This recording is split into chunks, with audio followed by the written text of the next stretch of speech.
Hey, what's up everyone, and welcome back to our YouTube channel.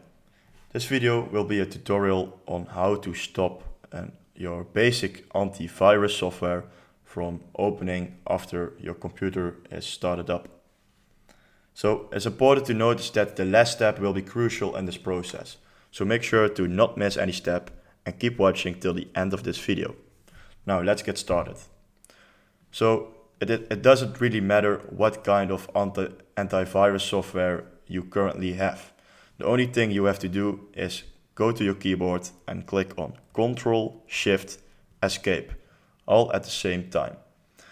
Now your task manager will open up and we have all kinds of functionalities over here.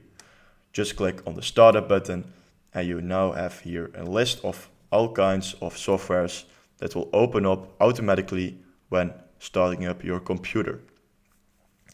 So in the case of your virus software, you can just right click on it and stop it from automatically opening when starting up your computer.